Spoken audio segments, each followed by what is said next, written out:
We have a breaking news update in a shocking case of a dad accused of killing his daughter on the final day of their 10-day vacation before they return home. Welcome back to the Criminal Minds. Luciano Fallen seemed to live the high life, traveling the world, driving fancy cars, and showering his daughter, his only child, with love, who he once called the light of his life, which makes this story so hard to understand, and it raises so many questions. Why would he allegedly kill his daughter? Stay tuned as we dive into it. Don't forget to subscribe and like this video. It's a huge support to us. We have learned more about his background, which reportedly suggests that his reality was not as flashy as the image that he projected.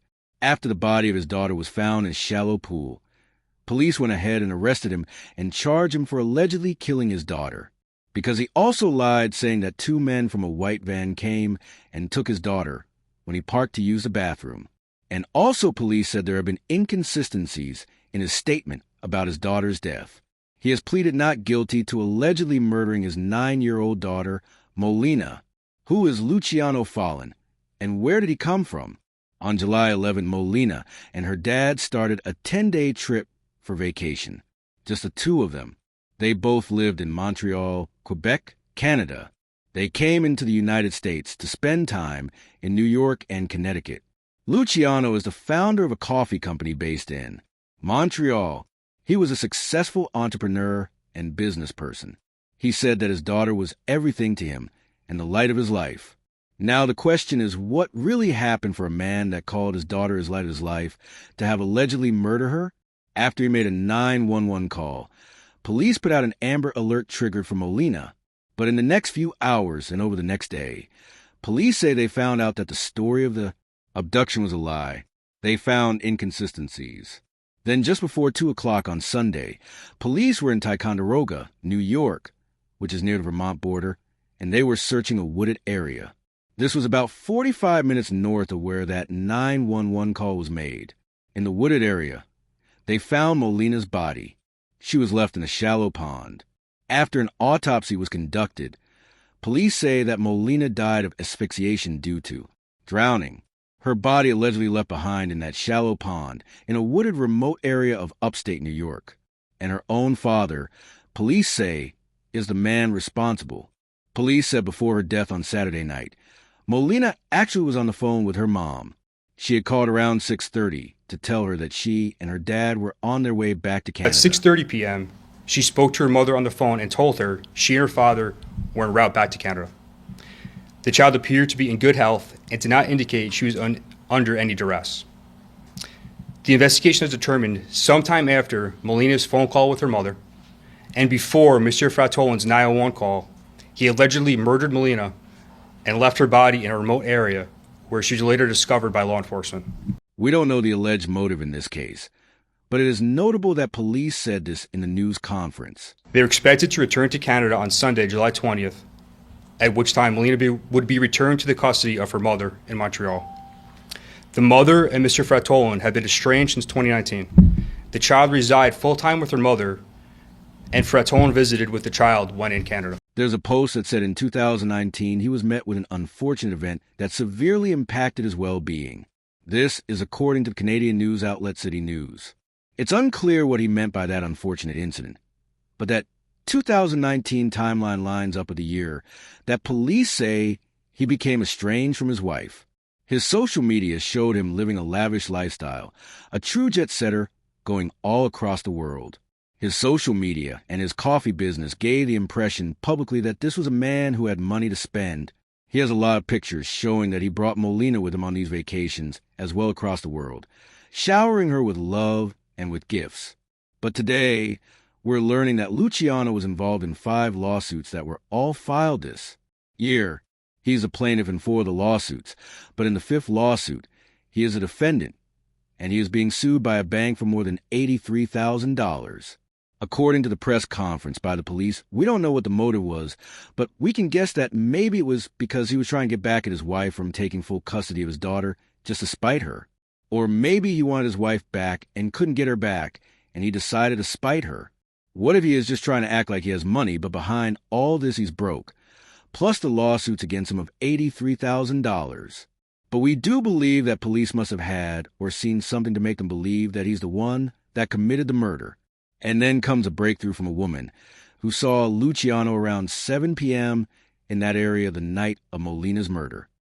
We left high at like 7:34 p.m. and we headed up Chilton because we were going out to the Timberwolf for karaoke and dinner. And when we crested the top of Chilton, there's a road called Putnam Pond Road, and it was almost next to it, but just past it, with a car facing towards Ty. And the car I knew was a Toyota Prius. I knew it was. I knew it was a Toyota. So to be honest, I sat at the bar that we were eating at, and I looked up all the Toyota cars until I found one that looked like the car I saw. But we'll go back, because when I was driving by, the reason that it caught my eye was because I saw a man running up the bank. There's a small wooded area. So when you go past the Putnam Pond Road, there's like this little dip there. And then there's like a small wooded area. And a man was running up the hill, and he was sweaty, and we locked eyes, and he had on a dark blue shirt and jeans. And I really swore that the car was blue, but my husband, who was my passenger, said, no, the car was slate gray. And he also saw a little girl too. But I looked at him and I said, well, that was odd. And he's like, why is it odd? I'm like, well, there's a man that's got out of state plates. Why is he running up the hill from the woods? Like, that's weird. And he's like, maybe he was just taking a leak, like he's got a kid with him. Maybe they're on a vacation or something, And I'm like, okay, whatever. I overthink things all the time. So we just kept going. But it still wasn't sitting right with me. And when we got there, we waited about 15 more minutes and my son showed up. And I had talked to him too about it because it still wasn't sitting right with me. He said that he saw a strange car up by Eagle Lake area that was just parked there. But he described it as like a Subaru car. He's not very good with cars, but it's whatever, neither here nor there.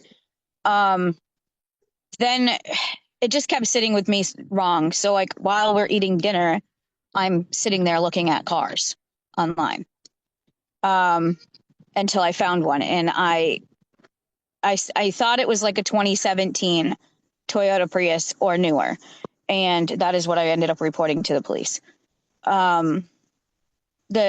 When we got home, it was like around, I'd say 1 a.m. And we got that alert. And my stomach was like instantly in knots. I remember telling my husband that I thought maybe this was related. And he was like, you need to stop overthinking and whatever. So later that day, I had to go to my sister-in-law's and my brothers to finish cleaning out from when they had passed away. And my niece got a message that said something was going on at Eagle Lake. And I instantly said to her, Michelle, they're looking for that little girl that's missing. And she's like, I was thinking that too. And because I had already told her about what I'd seen the night before.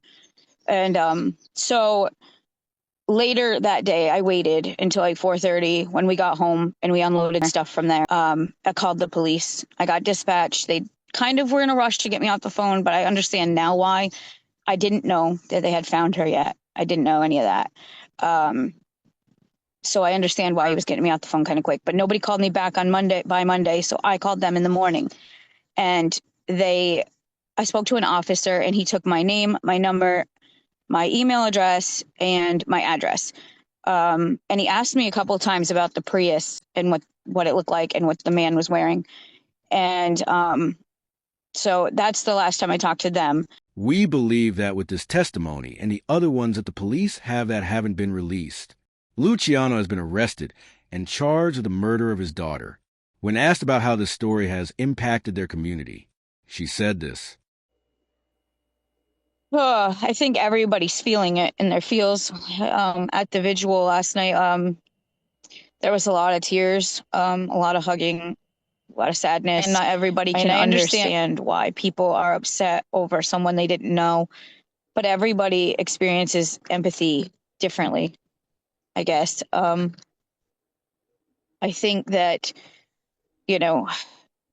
as a community, we have seen over the last probably maybe 10 years, we've seen 2 other murders here. I think that we just come together. It doesn't matter who you are or if we knew you or not. It's just how we are. We should always know that evil is everywhere, and most especially close by. Who would know that a dad that loves his daughter like he shows on social media would be capable of killing her on a vacation that was supposed to be a father and daughter time together? Also, when we feel something and our instincts tells us something, please abide by it and act. You might be saving a soul. Don't forget to subscribe to this channel as we bring you the latest on crime stories. Until next time, stay safe and stay cautious.